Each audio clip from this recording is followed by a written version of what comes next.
Buenos días, bienvenidos a esta videoconferencia. En primer lugar, les quiero agradecer a todos ustedes el interés que han mostrado y, por supuesto, la presencia aquí. Vamos a intentar dar algunas ideas prácticas sobre la aplicación del Real Decreto 238 de 2013, por el que se han modificado algunos artículos del RITE y algunas instrucciones técnicas, y que nos obliga a una serie de mediciones que hasta hoy eran de carácter voluntario. En primer lugar, yo les agradecería que me dejaran un minuto para aquellos que no nos conozcan, para presentar nuestra empresa. SEGLA es una empresa que ha cumplido 20 años y realiza estudios de calidad ambiental en el interior de los edificios desde todos los puntos de vista y desde todos los puntos de edificios que entran dentro del ámbito de la calidad ambiental, es decir, lo mismo edificios corporativos de oficinas que hospitales, validamos quirófanos, etcétera, etcétera, incluso laboratorios y demás, ¿vale? Nosotros somos una empresa que tenemos una acreditación a través de CIUF-REINA para hacer esto, estudios de calidad ambiental en el interior de edificios y validación de salas de ambiente controlado en hospitales y laboratorios. Y además, en este momento, pues estoy presidiendo el Comité Técnico de Normalización 171 de AENOR, que es el comité que elabora todas estas normas de calidad ambiental en interiores en las que ahora nos estamos basando para hacer estos estudios. Asimismo, en este momento también estoy presidiendo la Asociación Catalana de Empresas de Calidad Ambiental Interior, que es ACSEM, y además participo en la junta directiva de FEDECAI, que es la federación que agrupa a todas las asociaciones que estamos trabajando en este momento en temas de la calidad ambiental en interior, además de ser miembros de BioCat, que es un clúster de biociencias en Cataluña que agrupa empresas que se dedican a estos temas. Dicho esto, vamos a empezar un poco con la presentación de hoy. Este Real Decreto, el Real Decreto 238, modifica el Real Decreto 1027 del 2007, que es el RITE, que es el Reglamento de Instalaciones Térmicas en Edificios. En este Real Decreto, en el 238, en el apartado del mantenimiento preventivo de los edificios, pues se añadió una serie de estudios que se deben realizar obligatoriamente desde ahora. Desde ahora, no, desde el año 2013, cuando salió el Real Decreto, ¿no? Pero que se han ido implantando poco a poco en los edificios. De decir que en el 2013 se hicieron pocos, pero en este 2016 prácticamente todo el mundo está realizando estos estudios, ¿no? Estos estudios se deben realizar en aquellos edificios que tengan una potencia nominal útil en frío o en calor, porque estamos hablando evidentemente de edificios climatizados, igual o superior a 70 kilovatios. Es decir, no entra en este Real Decreto, en principio, como obligatoriedad, todos aquellos edificios, partes de edificios, pequeñas oficinas, etcétera, que no tengan esta potencia nominal útil en frío o calor superior a 70 kilovatios. Pero, evidentemente, un hospital, cualquier clínica, un edificio corporativo, un edificio de un banco, todos estos entran totalmente dentro de este sector, ¿vale? Y además nos dice el Real Decreto que estas revisiones deben ser anuales. Este es una copia de lo que dice el Real Decreto y dice exactamente: la revisión de la red de conductos según los criterios de la norma 100.012, que es una norma que habla de la higienización de los sistemas de climatización y también de su revisión posterior, y además una revisión de la calidad ambiental según la norma 171.330, ambas de periodicidad anual. Por lo tanto, vamos a ver ahora qué es lo que nos dicen estas dos normas con respecto a lo que habría que hacer en el interior de estos edificios. Vamos a empezar un poco por encuadrar estas normas. Es decir, la norma 171.330 es un cuerpo normativo que consta, de hecho, de tres normas, la parte 1, la parte 2 y la parte 3. Cuando una norma tiene un 171 delante, esto lo que significa es que pertenece al Comité de Normalización 171 de AENOR. En este caso, la 171 es del 171 y la norma 100.012 es una norma que ha elaborado el Comité 100, que es un comité de climatización, ¿de acuerdo? Por lo tanto, Esto para que sepan que son dos comités distintos dentro de AENOR, pero son dos normas absolutamente complementarias y en las que además muchos de los grupos de trabajo que están elaborándolas son coincidentes. Para que de alguna forma ustedes lo entiendan, pues estamos muy interrelacionados estos dos comités, porque tenemos muchos aspectos que de alguna forma nos implican a ambos. La UD 171-330 les decía yo que tiene 3 partes, pero lo que aplica dentro del Real Decreto es la parte 1 y la parte 2. La parte 3, que es una norma de gestión, no aplicaría en el Real Decreto porque lo que propone la parte 3 es la gestión de la calidad ambiental. Por lo tanto, esta parte quedaría fuera del alcance del Real Decreto. La parte 1 y la parte 2 sí que entran dentro de este Real Decreto. Aunque sé y me consta que se está haciendo solo la parte 2, les voy a explicar la importancia de la parte 1, porque ustedes lo tienen que saber. Y luego la norma 100.012, que pertenece al Comité 100, que es la de higienización de sistemas de climatización, nos habla de cuáles son los ensayos que debemos realizar para verificar si los conductos, en este caso la red de conductos, como dice el Real Decreto, está limpia o está sucia o está contaminada o no está. ¿De acuerdo?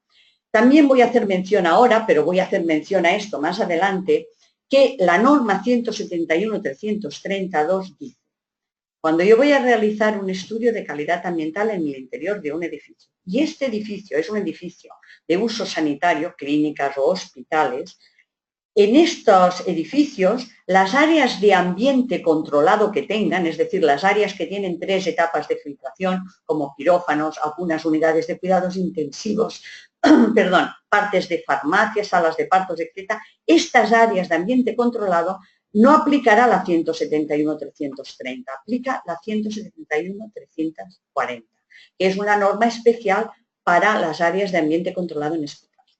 Por lo tanto, si yo quiero hacer una verificación de esa calidad del aire en un hospital, en algunos ámbitos aplicará la 171-332, que es para calidad ambiental, y en las áreas de ambiente controlado tendré que medir conforme a la 171-340.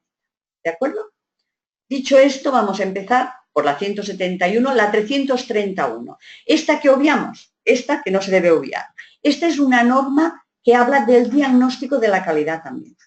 ¿Por qué esto? ¿Por qué es tan importante? A mi modo de ver, Es tan importante porque cuando yo entro a un edificio y voy a aplicar la 171-331, lo que voy a hacer es diagnosticar qué aspectos de este edificio me pueden afectar la calidad ambiental. Con esto, lo que estoy haciendo es, aparte de los parámetros básicos o obligatorios a los que me obliga la 171-332, ver qué parámetros complementarios tengo que medir si es que tengo que medir alguno. Por ejemplo, yo voy a entrar en un edificio en el que de alguna forma hago un estudio de calidad ambiental y veo, pues bueno, que allí hay peligro o hay personas que sufren de hipoatrofia semicircular. Bueno, yo tendré que medir, aparte de los básicos, otros aspectos que están afectando la calidad ambiental, ¿vale? Entonces, esta norma de diagnóstico, ¿qué es lo que nos dice? Por hacer un resumen de una transparencia, nada más que esto. Nos hace hacer un inventario de los aspectos que hay en el edificio que nos pueden afectar la calidad ambiental. ¿Y qué aspectos son estos? Por los que ustedes los tienen aquí. ¿Dónde está ubicado el edificio? Esto es muy importante. ¿Qué uso o qué actividad se realiza en este edificio? No es lo mismo oficinas que un hospital, que un centro comercial. A la hora de medir la calidad ambiental tenemos aspectos diferentes. ¿Con qué materiales está construido? Porque esto también puede emitir aspectos de calidad ambiental en el interior del edificio. ¿Y qué instalaciones tiene? Pero no solamente las instalaciones de acondicionamiento de aire, es decir, la climatización y sus conductos, que esto lo tenemos contemplado directamente en nuestra norma, sino también instalaciones de agua, instalaciones de salubridad, malos olores, por ejemplo, instalaciones de depósitos de combustible que pueden emitir elementos contaminantes al ambiente, instalación de transporte vertical entre plantas. Los ascensores son perfectos para hacer migrar contaminantes de una planta a otra en un momento determinado, la electricidad y telecomunicación y también zonas de aparcamiento y almacenes de usos especiales. Zonas de aparcamiento, porque bueno, un aparcamiento en principio no tengo que ir a hacer la calidad ambiental, pero sí que tengo que contemplar si a lo mejor mi toma de aire, que el aire que introduzco en el edificio está a la salida de la extracción de un parking con todo el monóxido de carbono que está eliminando, ¿vale? Evidentemente, dentro de esto también he de ver el mantenimiento que yo le hago a este edificio y si estoy haciendo obras dentro de él. Las obras, el polvo y todo lo que genera son un gran contaminante. Por lo tanto, ¿qué es lo que me está diciendo la 171-330? Uno, que para yo realmente poder hacer un estudio de calidad ambiental como Dios manda, tengo que pasearme por este edificio, lo tengo que ver, tengo que saber qué instalaciones tiene y tengo que hacerme una idea de qué va a ser importante ver en la calidad ambiental, ¿de acuerdo? Una vez hecho este inventario, entonces yo tengo que tomar una decisión de qué puntos o qué aspectos me parecen relevantes. A veces, a lo mejor, incluso para saber si son relevantes o no, puedo tener que valorarlos en un momento determinado y a partir de ahí la norma me dice que puedo poner unas acciones correctoras, que esta parte a lo mejor ya no entraría tanto dentro de lo que yo les quiero explicar. Pero sí que les quiero decir que la 171-330 tiene parte 1 y tiene parte 2 y que la parte 1 tiene esta importancia y luego cuando avancemos en la que habitualmente utilizamos volveremos a ver por qué es tan importante. Bien, vamos a hablar de la que es la madre de todas las batallas, la 171-332. Esta es los procedimientos de inspección para la calidad ambiental en el interior de los edificios. ¿Qué requisitos importantes tiene esta norma que yo he de tener en cuenta antes de empezar a trabajar? Esto ustedes tienen que valorarlo, ¿no? Para yo poder hacer estudios de calidad ambiental según esta norma, necesito tener una formación específica, es decir, no cualquiera puede venir y empezar a medir la calidad ambiental porque hay una formación, en este caso FEDECAI está realizando una formación que dura 4 días para que los técnicos puedan de alguna forma establecer cómo se mide, dónde se mide, por qué elijo estos puntos de medición, cuáles son los valores que tengo que aplicar, etcétera, etcétera. Por lo tanto, el primer requisito que yo tengo que tener en cuenta para poder trabajar con la 171-332 es que tengo que tener una formación específica en técnico superior de calidad ambiental o en técnico medio. Luego veremos la diferencia. El segundo, tengo que ser independiente, es decir, el técnico que realiza las mediciones de la calidad no puede ser el mismo que mantiene, que limpia, etcétera, etcétera. ¿Por qué? Porque vamos a decir porque lo dice la norma, pero además porque no es nada serio que yo limpie y luego vaya, haga una muestra y diga, fíjese, he limpiado y miren lo bien que he limpiado. Esto puede ser un control interno que yo tenga para hacer un trabajo determinado. Lo mismo la limpieza que el mantenimiento que otras cosas, ¿eh? He puesto este ejemplo, bueno, porque es un ejemplo. Pero lo interesante es que cuando yo hago un mantenimiento venga alguien no relacionado con la ejecución de este mantenimiento a decir si aquello está o no está conforme a norma. Esto, las propiedades de los edificios, que son al final los que contratan estos servicios, tienen que tenerlo en cuenta, porque de alguna forma le saco un provecho real a hacer este estudio. No solamente lo hago porque la ley me dice que lo tengo que hacer, que está muy bien, sino que lo hago sacándole un provecho real, es saber exactamente cómo tengo todas mis instalaciones y todo el tema de la calidad ambiental. ¿Qué más me exige la norma? Tengo que tener los equipos de medición calibrados. Esto también es importantísimo. Yo no puedo comprarme en el Carrefour un medidor de temperatura y humedad que tiene un rango que, bueno, y no calibrarlo nunca y con aquello decir que estoy midiendo, ¿vale? Los equipos tienen que tener unos rangos determinados de medición y tienen que estar calibrados según indicaciones del fabricante o anualmente, según uso, según lo que ustedes quieran, pero tienen que estar calibrados.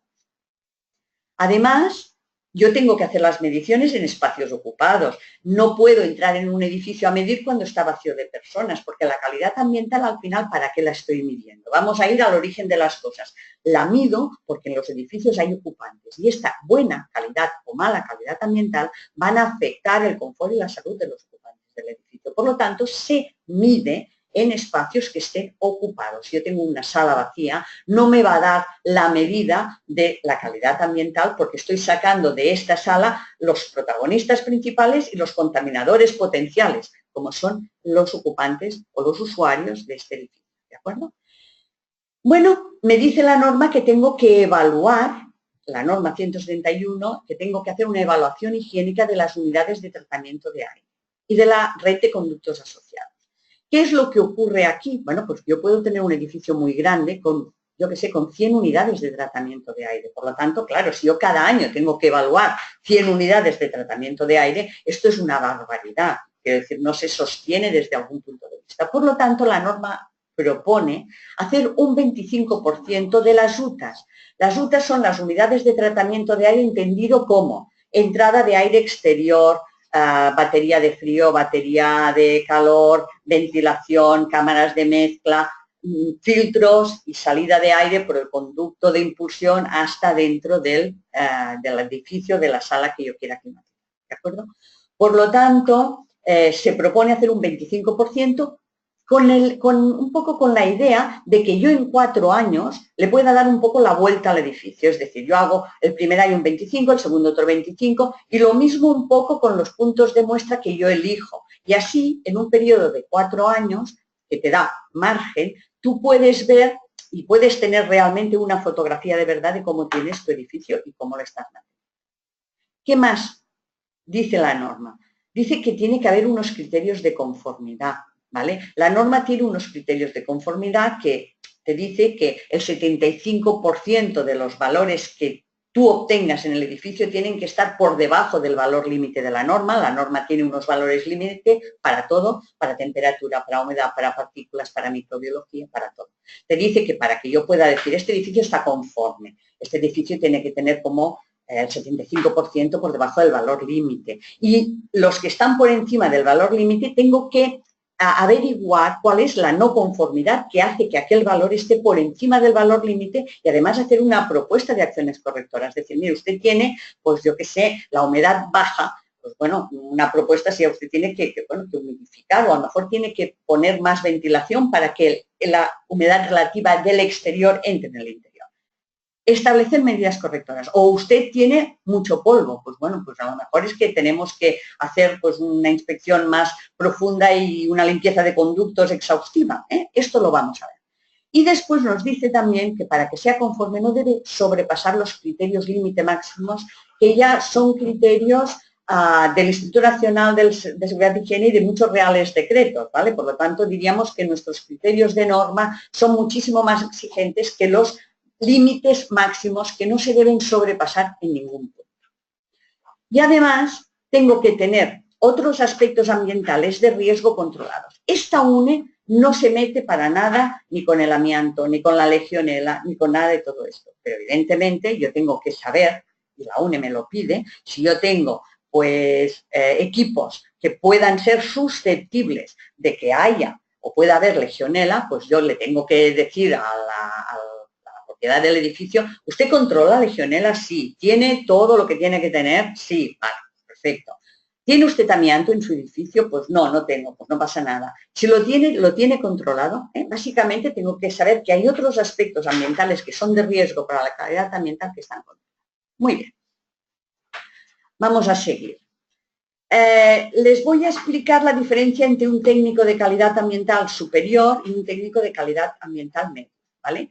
La función del técnico superior en calidad ambiental es la de coordinar, supervisar y responsabilizarse de la correcta ejecución de los trabajos de inspección que se realizan. Este es el técnico que dice exactamente y escoge exactamente los puntos de muestreo y además escoge los aspectos que tienen que ser susceptibles de ser medidos.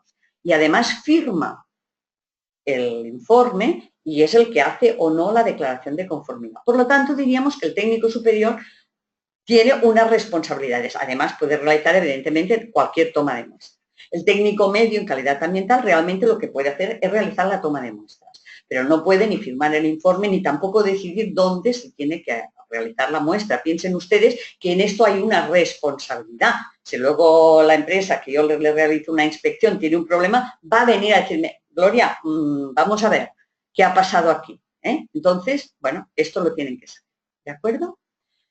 Estos técnicos además tienen que demostrar imparcialidad, integridad e independencia con respecto a las actividades de mantenimiento, de instalación y de equipamientos del edificio. Es lo que les explicaba antes. Yo no puedo mantener y además decir que lo hago estupendamente. Tiene que venir otra persona a decir que lo estoy haciendo bien o lo estoy haciendo mal. Dicho esto, la norma diferencia dos tipos de parámetros a medir. Unos son los obligatorios o los básicos y otros son los opcionales. Los obligatorios o básicos son la evaluación higiénica del sistema de climatización. No solamente lo que manda la 100.012, la red de conductos, sino también, en este caso, verificar las unidades de tratamiento. Medir temperatura y humedad relativa, el dióxido de carbono, que de alguna forma determina la tasa de ventilación, el CO, el monóxido de carbono, medir las partículas en suspensión de 2,5 porque son las respirables y hacer un conteo de partículas midiéndolas y contándolas, partículas en este caso de 0,5 y las de 5 micras. Y después hacer los análisis microbiológicos ambientales, que en este caso son bacterias en suspensión y hongos en suspensión, sin necesidad, en principio, de identificar de qué tipo son, solo decir la cantidad de unidades formadoras de colonias de bacterias o de hongos que tengo en suspensión. Bien, estos son los básicos. Entonces, yo tengo que decidir cuántos puntos de muestra tomo en un edificio, porque claro, ahora imagínense que tengo un edificio de 10.000 metros cuadrados con pues 10 plantas. Yo tengo que saber qué puntos debo muestrear. Entonces la norma me da una fórmula para que yo pueda determinar lo que sería número mínimo de puntos. Es decir, no quiere decir esto que yo solo pueda hacer estos puntos y no puedo hacer más. Yo puedo considerar como técnico que soy que, pues bueno, por la compartimentación de una planta o por el tipo de sistemas de climatización que tienen, pues a lo mejor tengo que hacer 3 puntos más, 2 puntos más o 10 puntos más. Pero el mínimo de puntos depende de la superficie total ocupada del edificio, es decir, yo aquí que excluiría plantas técnicas, zonas de parking, almacenes que estén vacíos habitualmente, archivos que no trabaje nadie, ¿vale? Las ocupadas, entonces es la superficie ocupada, pues es la raíz cuadrada de la superficie ocupada multiplicado por 0,15, daría el número de puntos. ¿De acuerdo? Por lo tanto, en un edificio de 10.000 metros cuadrados, pues la raíz cuadrada de 10.000 multiplicado por 0,15 me daría que tengo que realizar un muestreo de 15 puntos. 15 puntos con todos los parámetros básicos que les acabo de explicar.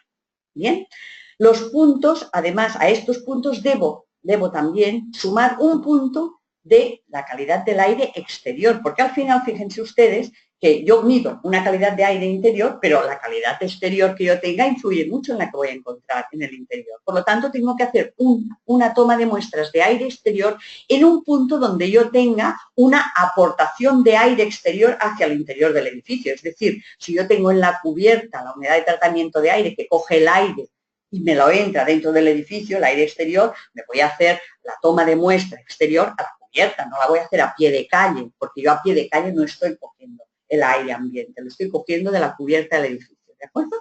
Entonces, serían 15 más 16. Además, yo tengo que hacer este punto de muestreo. Lo ideal sería hacer los puntos de toma de muestra en continuo, pero como esto diríamos que es complicado y económicamente caro, se decide que la toma de muestras se realiza en el momento que es más significativo en densidad de personas, ¿vale? Es decir, para decirlo más claramente, en el peor de los casos, yo muestreo en el peor de los casos y así yo sé que si esto me sale bien, en el mejor de los casos, todavía me saldrá mejor.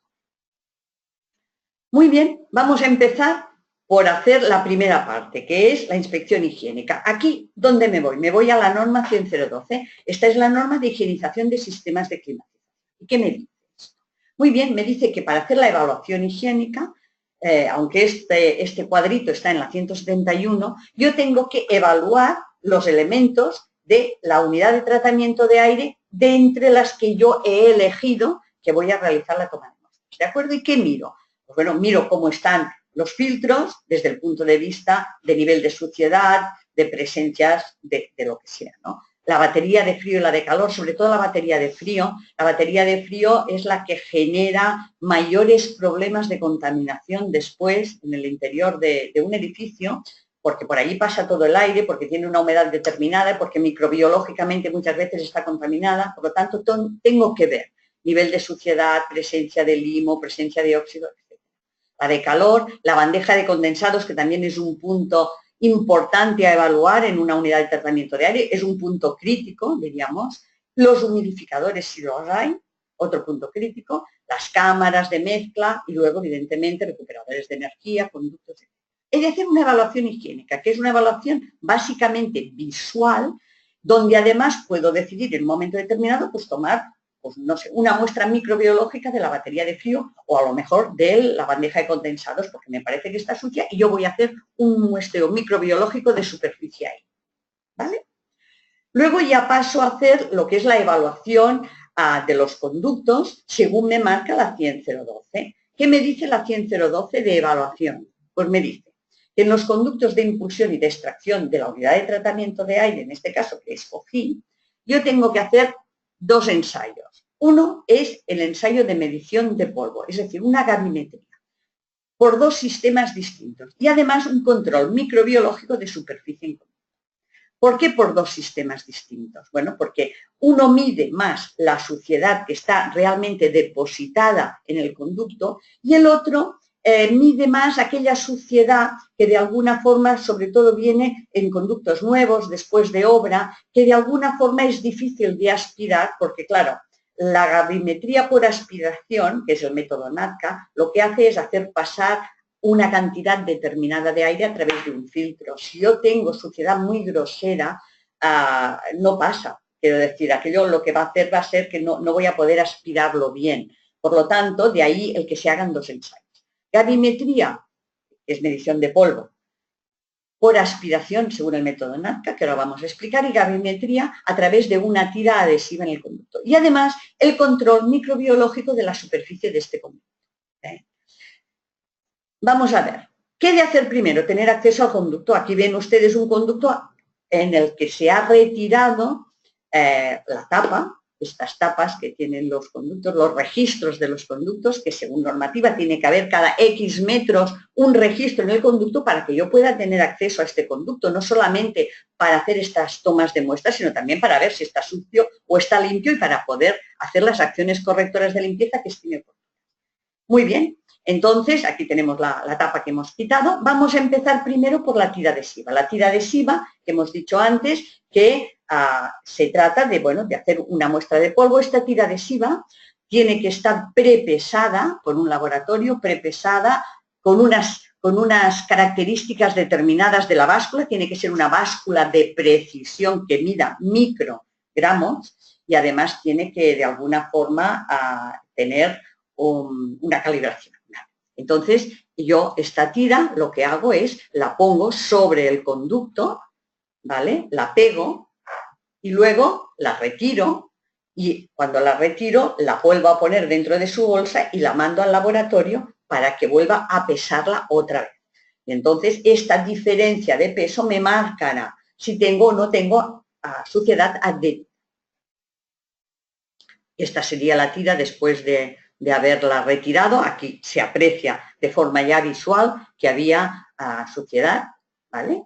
Y esta es la primera prueba gravimétrica. Vamos ahora a por la prueba de microbiología de superficie. Estamos en lo mismo. Yo tengo una placa, esta placa es una placa de superficie, tiene que venir debidamente tratada en cuanto a la temperatura de transporte desde el laboratorio hasta donde yo voy a realizar esta muestra y evidentemente cuando la devuelva al laboratorio tiene que ir transportada también en frío. Yo las placas las tengo que, de alguna forma las tengo que marcar para saber en cada punto donde yo tomo una muestra, pues la placa que le corresponde y entonces, pues bueno, se hace igual esta placa. La pongo en la superficie de este conducto, es por contacto, por lo tanto, sencillamente lo que procuro es que toda la superficie de la placa entre en contacto con el conducto y después la vuelvo a cerrar y la llevo al laboratorio. En este caso, el límite que me marca la normativa es que tengo que encontrar menos de 100 unidades formadoras de colonias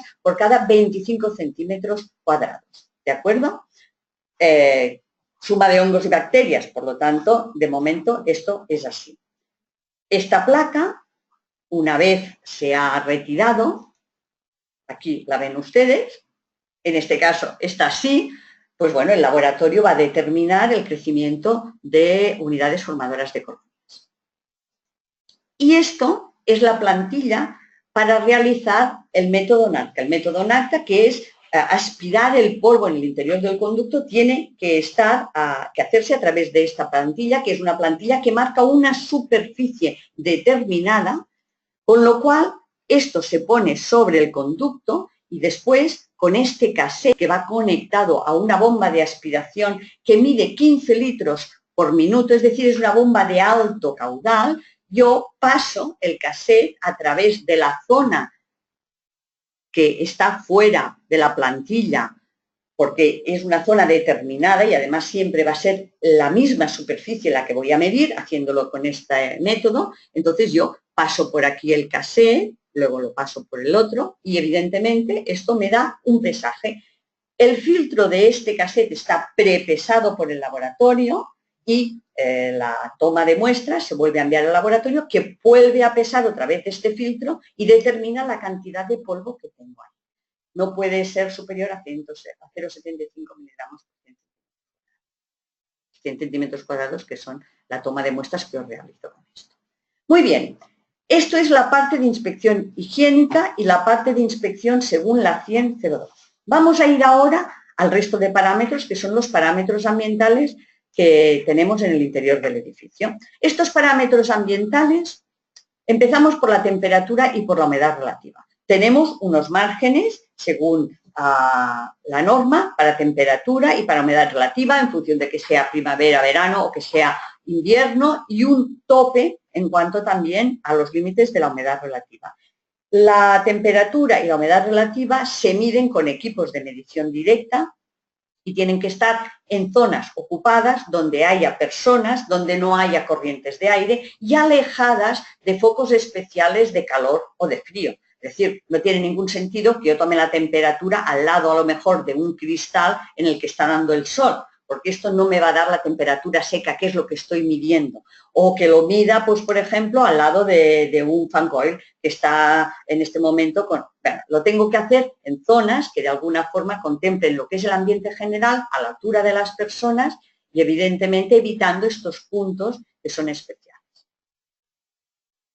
La segunda medición es la del CO2, el dióxido de carbono. El dióxido de carbono es súper útil para ver la tasa de ventilación que tiene un edificio. ¿Por qué motivo? Porque nosotros respiramos oxígeno, pero exhalamos CO2. Con lo cual, cuando en una estancia determinada hay una gran concentración de personas, si no tengo una buena ventilación, el nivel de CO2 se me dispara, porque todos estamos exhalando CO2. Yo siempre pongo el ejemplo, por ejemplo, de las conferencias, ¿no? Si no está bien ventilada una sala de conferencias con 200 personas sentadas escuchando, a la hora de empezar a realizar una conferencia, la mitad se están durmiendo. No porque el conferenciante sea muy simpático o poco, sino porque el nivel de CO2, si no hay una buena ventilación, ha aumentado mucho, ¿no?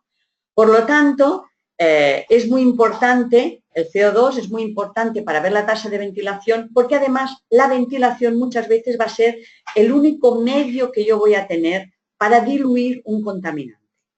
Para diluir un contaminante muchas veces solo lo voy a poder hacer ventilando mejor el edificio.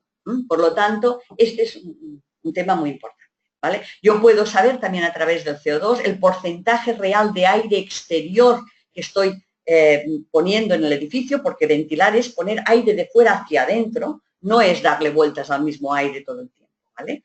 Y esto lo puedes saber con esta fórmula que me mide pues, el aire de suministro, el CO2 de aire de suministro, el CO2 de aire de retorno, y con el CO2 de aire exterior y multiplicado por 100 yo puedo saber el porcentaje real de aire exterior que estoy introduciendo dentro de este edificio, ¿vale? ¿Qué tengo también para saber si estoy o no estoy conforme a norma? Pues el mismo RITE nos habla de una serie de exigencias en cuanto a la calidad del aire, que es el IDA 1, 2, 3 y 4, siendo el IDA 1 el aire más más saludable, más limpio, y el IDA 4 el peor.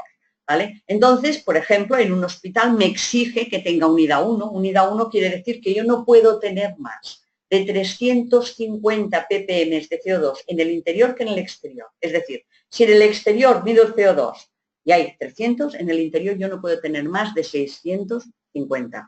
Y en el caso de oficinas, cumpliría con un IDA 2. El IDA 2 sirve para, por ejemplo, para oficinas y demás.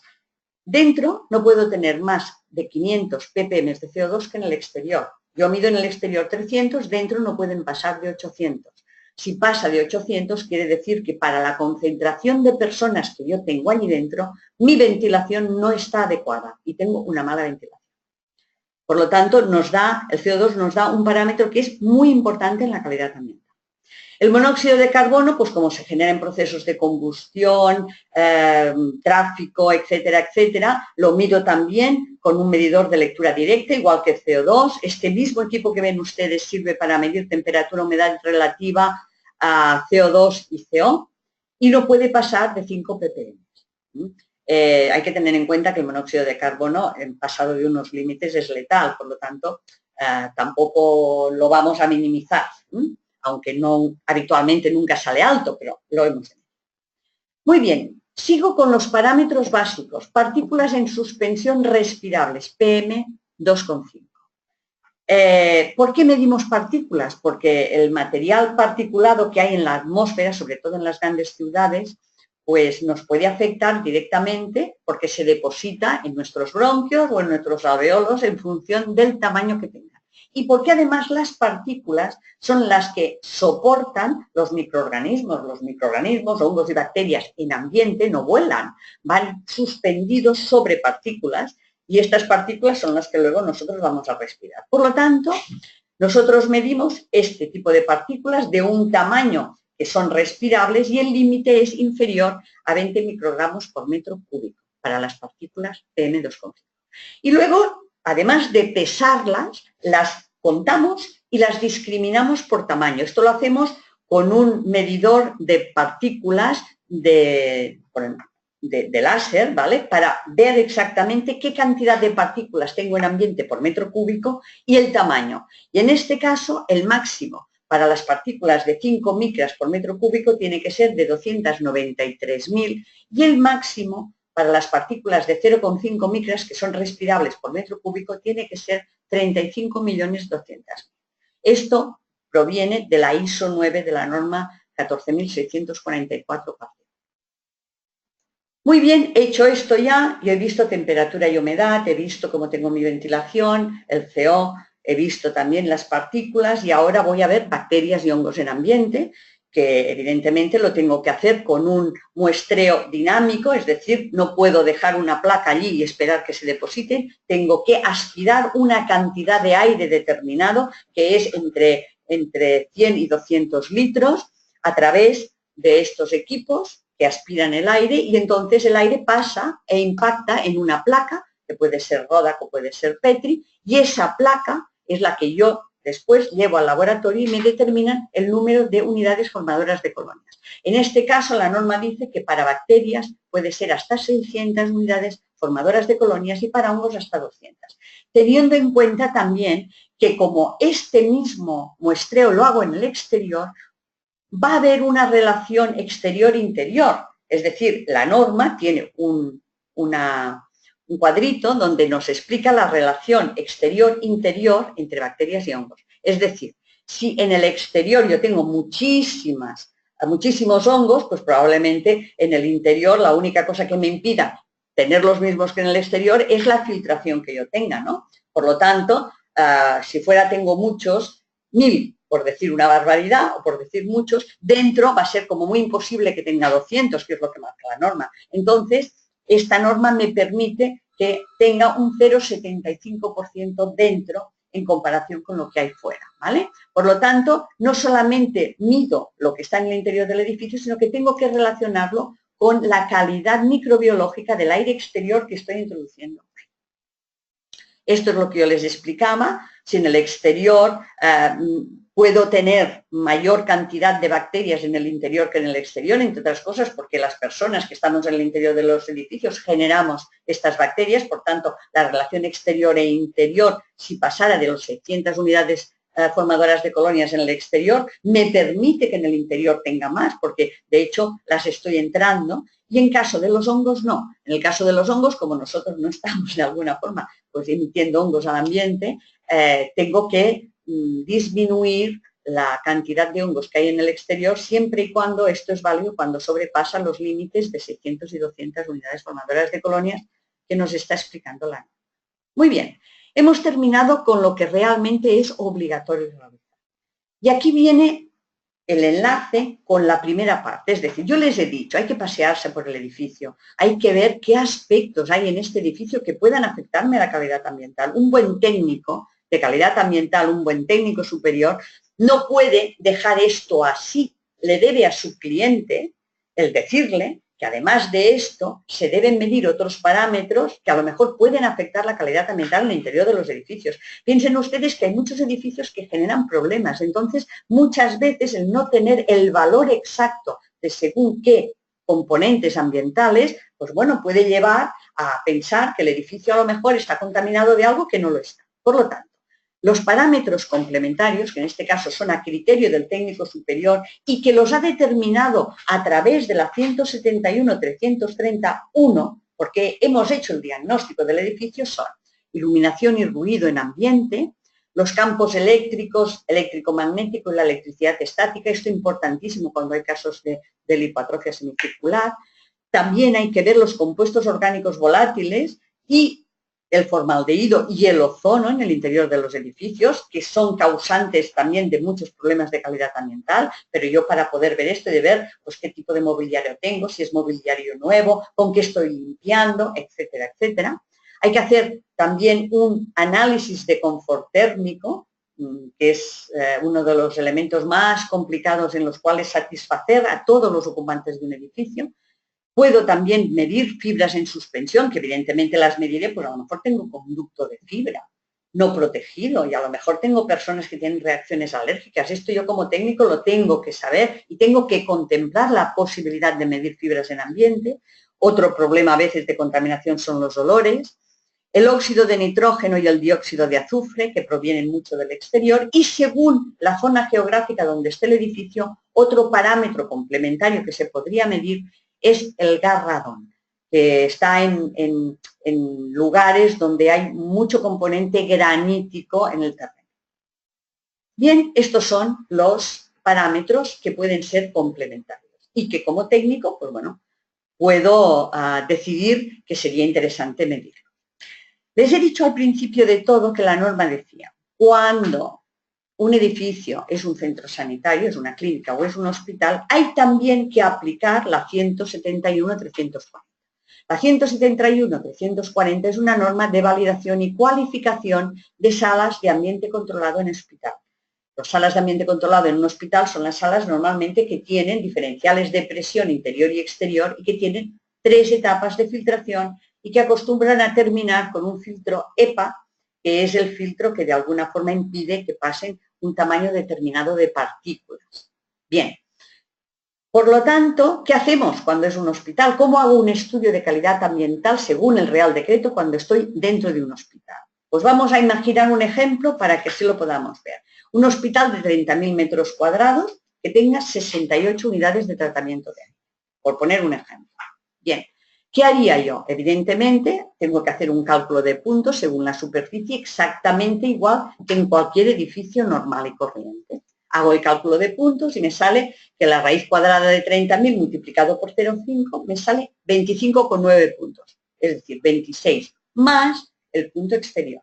No se olviden del punto exterior. Muy bien, pero luego dentro de este hospital, ¿qué áreas tengo de ambiente controlado? Pues tengo 8 quirófanos, tengo 4 salas de partos, tengo esterilización, nutrición parenteral y vamos a imaginar que tengo 2 box, 2 habitaciones para pacientes inmunodeprimidos, todo ello con filtro EPA. Por lo tanto, tengo 16 salas de ambiente controlado.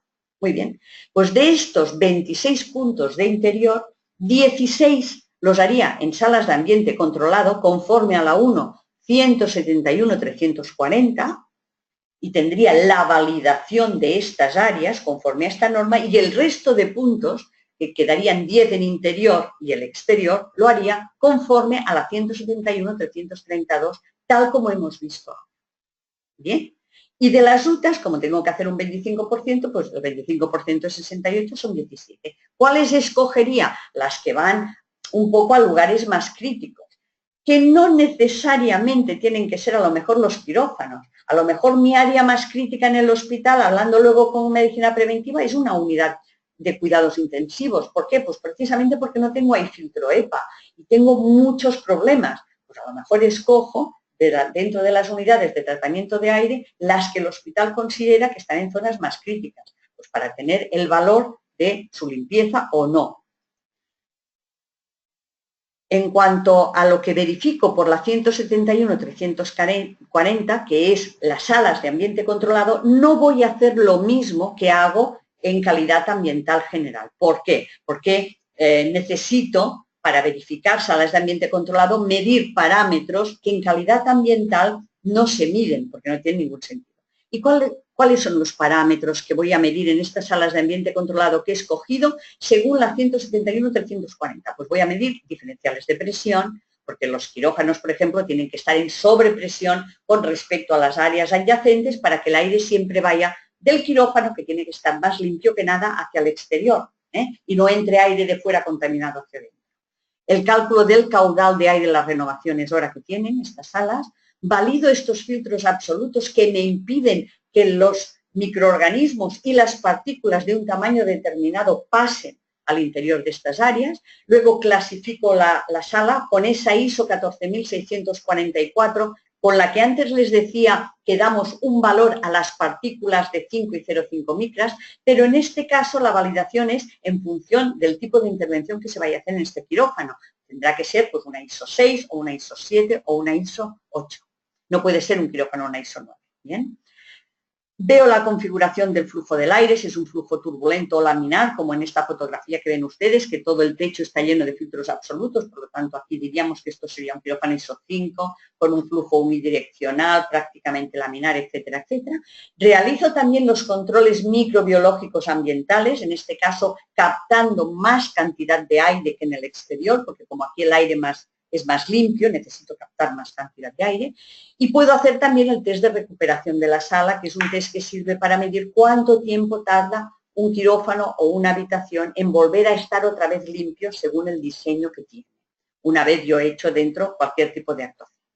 Esto es lo que tengo que hacer según la 171-340, ¿vale?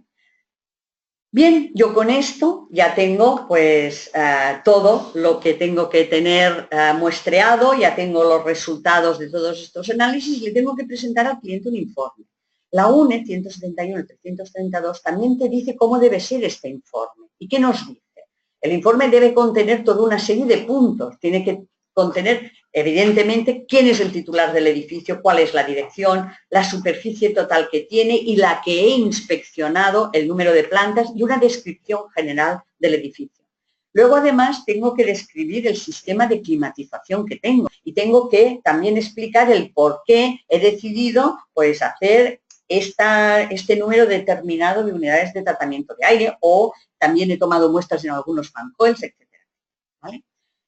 Luego he de poner los resultados de los parámetros que he inspeccionado con un plano de su localización. Yo no le puedo poner al cliente, ha salido esto, esto y esto, sin decirle exactamente en dónde ha salido esta muestra, ¿no? Identificar los métodos de ensayo que he utilizado para medir y también poner los límites de detección y los límites que me dice la norma para que el cliente sepa si está por encima o por debajo. El resultado de las inspecciones higiénicas y la localización también. He de justificar qué parámetros he seleccionado y qué parámetros no he querido seleccionar. Para estar bien hecho un informe tengo que decir, he medido esto y esto no lo he medido, ¿por qué? Pues porque entiendo que no se tiene que medir por tal cosa o por tal otra, ¿vale? He de justificar qué he medido y qué no he medido. Y también he de identificar todos los puntos que están fuera de norma, es decir, que están no conformes, y proponer unas acciones correctas. Aparte de esto, hay que identificar con un diploma la formación del técnico superior de calidad ambiental y o del técnico medio, el certificado que antes he hablado de la calibración de los equipos, tengo que justificar que no hay problemas ambientales y que si los hay están controlados, como he dicho antes, tema legionela, tema amianto, tema lipoatrofia, la fecha evidentemente de la inspección y evidentemente un código de referencia único para este informe y paginado el informe. Esto que parece tan obvio. Y a partir de ahí declaro conformidad de la calidad ambiental interior de este edificio, si todo está correcto, conforme pues, a las normas que he aplicado. Pues si es la 131.331 y la 131.332 y la 100.012 estas, y si además es un hospital y he actuado conforme a la 131.340 también. ¿De acuerdo?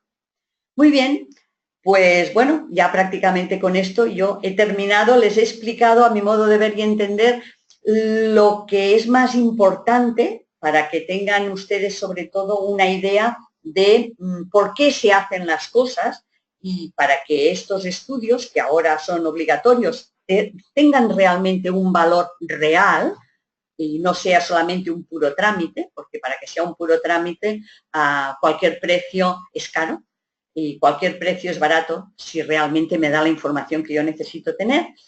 Y a partir de ahí, pues les agradezco otra vez la atención que me han dispensado y, bueno, les deseo que tengan muy buen día y que nos veamos haciendo estudios de calidad ambiental. Muchas gracias y buenos días.